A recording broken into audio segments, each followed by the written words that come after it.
పాక్తో ఉద్రిక్తతల వేళ భారత్కు మద్దతుగా ఇచ్చేందుకు అమెరికా, ఇజ్రాయెల్ దేశాలు ముందుకొచ్చాయి. ఇప్పటికే అమెరికా, ఇజ్రాయెల్కు చెందిన 2 మిలిటరీ ఎయిర్ క్రాఫ్ట్లు ఇండియాకు వచ్చాయి. ఇక మరోవైపు దేశ సరిహద్దుల్లోనే సుఖోయ్, రఫేల్ యుద్ధ విమానాలు ఎయిర్ పెట్రోలింగ్ చేస్తున్నాయి. దీంతో ఎప్పుడేం జరుగుతుందన్న ఆసక్తి నెలకొంది. పహల్గామ్ ఉగ్ర దాడిని సీరియస్ గా తీసుకున్న కేంద్ర ప్రభుత్వం ఓవైపు అంతర్జాతీయంగా పాక్ పై ఒత్తిడి తెస్తూనే మరోవైపు బోర్డర్లో ధీటుగా బదిలిస్తోంది.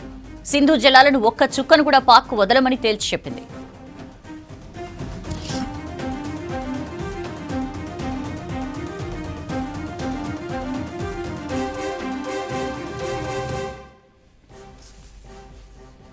ఇప్పటికే ఆర్మీ చీఫ్ ఉపేంద్ర ద్వివేది కశ్మీర్లోనే ఉండి ఎప్పటికప్పుడు పరిస్థితిని సమీక్షిస్తున్నారు. పారామిలిటరీ బలగాల సెలవులు రద్దు చేసి విధుల్లో చేరాలని ఆదేశాలిచ్చారు. ఇక మరోవైపు కేంద్ర మంత్రులు ఢిల్లీలో వరుస సమావేశాలు నిర్వహిస్తున్నారు. ఇప్పటికే ఉగ్రదాడిపై జరిగిన ఆల్ పార్టీ మీటింగ్లో కేంద్రం ఏ నిర్ణయం తీసుకున్నా మద్దతిస్తామని దేశంలోని ప్రతిపక్ష పార్టీలు ప్రకటించాయి. ఇక ఇప్పటికే పాక్ ఉగ్ర కుట్రలకు బుద్ధి చెప్తామని ప్రధాని మోదీ ప్రకటించిన తరుణంలో అమెరికా, ఇజ్రాయెల్ దేశాలకు చెందిన మిలిటరీ ఎయిర్ క్రాఫ్ట్లు భారత్కు రావడం ప్రాధాన్యత సంతరించుకుంది. పాక్కు ఈసారి భారత్ బుద్ధి చెప్పడం ఖాయమన్న అంచనాలు నెలకొన్నాయి.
పాకిస్తాన్ మరోసారి భారత్ ను రెచ్చగొట్టే చర్యలకు దిగుతోంది. వరుసగా రెండో రోజు కాల్పుల విరమణ ఒప్పందాన్ని ఉల్లంఘించి కవ్వింపులకు పాల్పడింది. నియంత్రణ రేఖ వెంబడి పలు ప్రాంతాల్లో కాల్పులు జరిపింది పాకిస్తాన్ ఆర్మీ. దీన్ని భారత సైన్యం సమర్థంగా తిప్పికొట్టింది. ఈ ఘటన 25న అర్ధరాత్రి జరిగినట్లు డిఫెన్స్ అధికారులు తెలిపారు. ఈ ఘటనలో ఎలాంటి ప్రాణ నష్టం సంభవించలేదని, ఎవరికీ గాయాలు కాలేదని తెలిపారు. ఏప్రిల్ 24, 25 అర్ధరాత్రి వేళ కూడా పాక్ ఎల్ఓసీ దగ్గర కాల్పులు జరిపింది. ఇప్పటికే పహల్గామ్ ఉగ్రదాడితో భారత్, పాకిస్తాన్ల మధ్య ఉద్రిక్త పరిస్థితులు కంటిన్యూ అవుతున్నాయి. మరోవైపు ఉగ్రవాదుల ఇండ్లు, టెర్రరిస్టులతో సంబంధం ఉన్న వారి ఇండ్లను ధ్వంసం చేస్తోంది ఆర్మీ.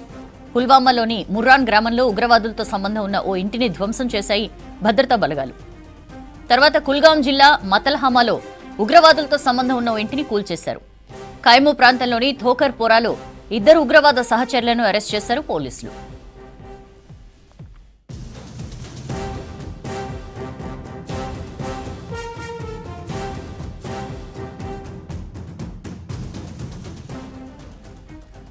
ఈ నెల 22న జమ్మూ కాశ్మీర్లోని పహల్గామ్లో టూరిస్టులపై కాల్పులు జరిపారు. ఈ దాడిలో 26 మంది ప్రాణాలు కోల్పోయారు.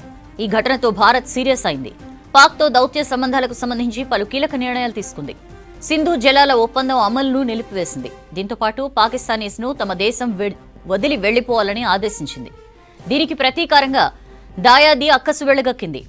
సిమ్లా ఒప్పందాన్ని రద్దు చేసుకుంది. మిగిలిన ద్వైపాక్షిక ఒప్పందాలను కూడా క్యాన్సిల్ చేసినట్లు తెలిపింది. తమ గగనతలంలో భారత్కు చెందిన విమానాలను అనుమతించమని అక్కసు వెళ్లగక్కింది.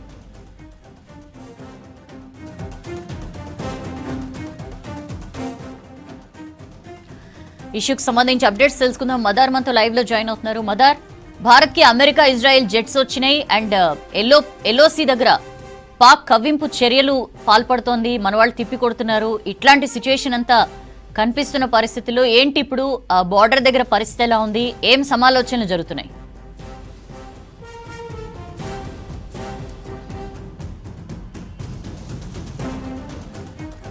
అదే 2 రోజుల నుంచి కూడా పాక్ నుంచి కవ్వింపు చర్యలు కొనసాగుతూనే ఉన్నాయి.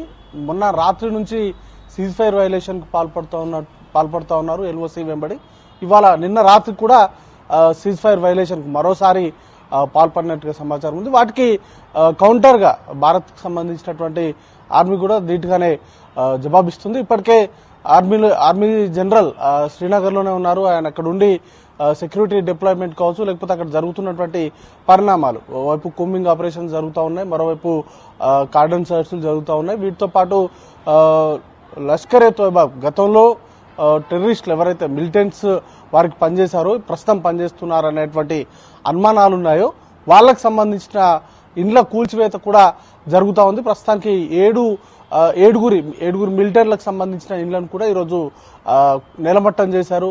సెక్యూరిటీ సిబ్బంది కావచ్చు, లేకపోతే అక్కడ ఉన్నటువంటి లోకల్ అథారిటీస్ మొత్తంగా ఈ ఆపరేషన్స్ లో పాల్గొంటున్నాయి. ఒక స్ట్రాంగ్ మెసేజ్ అంటే పాకిస్తాన్ కు సంబంధించిన ఓవైపు దౌత్యపరంగా ఎలాంటి చర్యలు తీసుకోవాలి, అలాగే అంతర్జాతీయంగా పాకిస్తాన్ మీద ఎట్లా ఒత్తిడి పెంచాలనే దిశగా భారత్ కు సంబంధించినటువంటి ప్రభుత్వం అనేక కార్యక్రమాలు తీసుకుంటుంది. దానిలో భాగంగానే ఇటు దౌత్యపరంగా భారత్ లో ఉన్నటువంటి ఎంబసీలో పనిచేసేటువంటి వాళ్ళను వెనక్కి పంపించాలనేటువంటి నిర్ణయం కావచ్చు, లేకపోతే పాకిస్తాన్ లో ఉన్నటువంటి మన దౌత్యవేత్తల్ని వెనక్కి తీసుకురావడము, వీటితో పాటు అంతర్జాతీయంగా కూడా ఒత్తిడి పెంచేటువంటి ప్రయత్నాలు చేస్తూ ఉంది.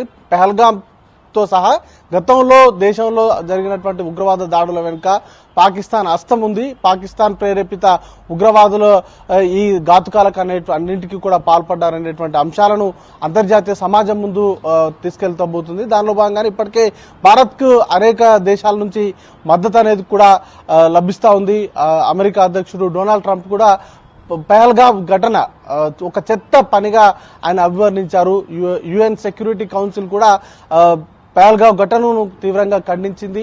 దీని వెనుక ఉన్నటువంటి టెర్రరిస్ట్ అటాక్ వెనుక ఉన్నటువంటి వారిని కఠినంగా శిక్షించాలి, టెర్రరిజాన్ని ఎట్టి పరిస్థితుల్లో కూడా ఉపేక్షించేది లేదు అంటూ కూడా కామెంట్స్ చేసినటువంటి పరిస్థితి. ఇక మరోవైపు దేశంలో యుద్ధం తరహా సన్నాహాలు అయితే జరుగుతూ ఉన్నాయి.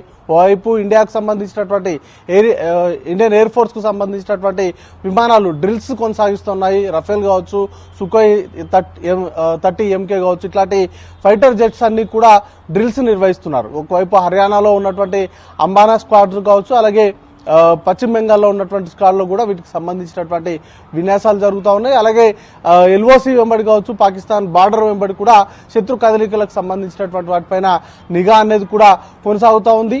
ఇక ఎవరైతే ఉగ్రదాడిలో పాల్గొన్నారో వారికి సంబంధించినటువంటి వేట అనేది కూడా కొనసాగుతూ ఉంది. వారికి సంబంధించినటువంటి జల్లెడ అనేది కూడా పడతా ఉన్నారు. మరోవైపు ఉగ్రవాదులకు ఎవరైతే మిలిటెంట్స్ కి సహాయ సహకారాలు అందిస్తున్నారో వారికి సంబంధించినటువంటి ఇండ్ల నేలమట్టం లాంటి కార్యక్రమాలు కూడా జరుగుతున్నాయి. ఇక ఈరోజు ఒక ఇద్దరు పెహల్గావ్ ఘటనకు సంబంధించి ఉగ్రవాదులకు ఎవరైతే హెల్ప్ చేశారో ఒక ఇద్దరిని కూడా అదుపులోకి తీసుకున్నారు. వారి దగ్గర నుంచి గన్స్ తో పాటు కొన్ని పేలులకు సంబంధించినటువంటి సామాగ్రిని కూడా రికవరీ చేసినట్టుగా చెప్తా ఉన్నారు. అన్ని వైపుల నుంచి కూడా పాక్ పైన ఒత్తిడి పెంచేటువంటి ప్రయత్నాలు జరుగుతున్నాయి.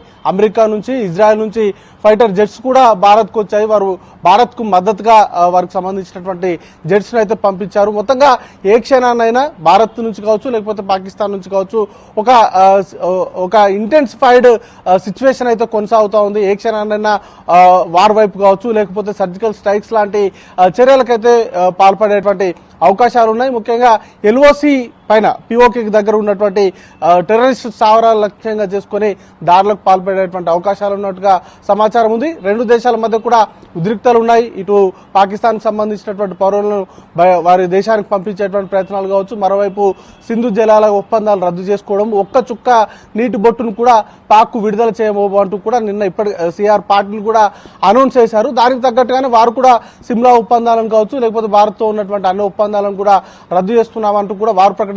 వార్ నోట్ లాంటి సిచ్యువేషన్స్ అయితే ఉన్నాయి. దానికి సంబంధించి రెండు దేశాలు కూడా వారి ఉన్నటువంటి ఏర్పాట్లు అనేది కూడా చేసుకుంటున్నాయి.